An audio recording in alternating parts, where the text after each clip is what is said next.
નમસ્કાર દર્શક મિત્રો, આપ નિહાળી રહ્યા છો N24 ગુજરાતી। તો નજર કરીશું આજના મહત્વના સમાચાર પર।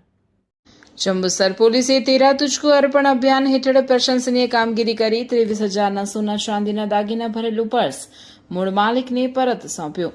જંબુસર પોલીસે તેરા તુજકો અર્પણ અભિયાન અંતર્ગત વધુ એક પ્રશંસનીય કામગીરી કરી છે। ગણતરીના સમયમાં અંદાજે 23,000ની કિંમતના સોના ચાંદીના દાગીના ભરેલું પર્સ શોધી મૂળ માલિકને પરત આપતા પોલીસની કામગીરીને લોકો દ્વારા બિરદાવવામાં આવી રહી છે।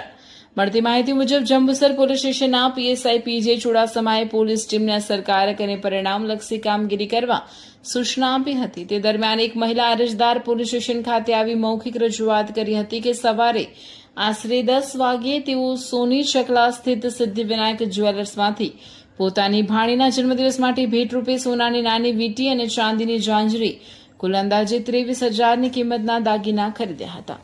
ત્યારબાદ તેઓ સ્વયંભૂ સોસાયટી જવા માટે સોની ચકલા પાસેથી રિક્ષામાં બેઠા હતા। ગંતવ્ય સ્થાને પહોંચ્યા બાદ તેમને ખબર પડી કે દાગીના ભરેલું પર્સ રિક્ષામાં જ રહી ગયું। બનાવની જાણ થતાં જંબુસર પોલીસે તાત્કાલિક કાર્યવાહી હાથ ધરી હતી। પોલીસ સ્ટેશન ઇમરજન્સી હેલ્પલાઇન 112 પર ફરજ બજાવતા રજનીકાંત દિનેશભાઈ અને ઉમંગભાઈ હરિભાઈએ સીસીટીવી ફૂટેજ, ટેકનિકલ સર્વેલન્સ તેમજ હ્યુમન સોર્સની મદદથી રિક્ષા અને તેના ચાલકને શોધી કાઢ્યા હતા। પોલીસે રિક્ષામાંથી પર્સ સુરક્ષિત રીતે મેળવી ગણતરીના સમયમાં મૂળ માલિક મહિલાને પરત સોંપ્યું હતું। જંબુસર પોલીસની આ ઝડપી અને જવાબદાર કામગીરીને સ્થાનિક લોકોએ વખાણી હતી।